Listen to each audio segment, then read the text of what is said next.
নমস্কার। আবার একটা আপনাদের মানে ডিমান্ডিং প্রোডাক্ট, ঠিক আছে? কি বলুন তো, এটা হচ্ছে আপনার রাগিনী বেডশিট। বেডশিটের কালারগুলো দেখুন, তারপরে কোনো কথা হবে, ঠিক আছে?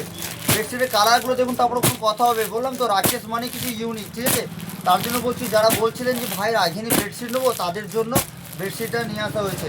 আর যারা প্রথম দেখছেন, ঠিক আছে, তাদেরকে বলছি boutique collection, all collection available. পেজটাকে পুরো দেখবেন, ভিতরে যাবেন, পেজে ভিতরে গিয়ে দেখবেন, পুরোটাই ভিডিওগুলো দেখবেন, তাহলে বুঝতে পারবেন যে ভাই রাকেশ কোথা থেকে এসছে আর কোথা থেকে ভাইয়ের জার্নি শুরু হয়েছে, কোথা থেকে মানুষজন ভালোবাসা দিচ্ছে। তার জন্য বলছি, যারা নতুন ব্যবসার জন্য খুঁজছেন যে আমি একটা কিছু তো করে খেতে হবে আমাকে, তার জন্য বলছি আপনারা ভাইয়ের সাথে কন্ট্যাক্ট করুন, আমি আপনাদেরকে গাইড করব। বারবার একটা কথা বলি, আর অলরেডি চলছে আমাদের গাইড। যারা হোলসেল মাল নেবে তাদের একটা গ্রুপ আছে, সেই গ্রুপে আপনাকে অ্যাড করবো, দেখতে পারবেন। কালারগুলো দেখুন, তারপর কোনো কথা হবে, ঠিক আছে? রাজনীতি বেডশিট, এটা কিং সাইজ, দুটো করে পিলো কভার, মাত্র 550 টাকা দাম। যারা নেবেন ঝটপট করে কল করবেন। নমস্কার, ভালো থাকবেন।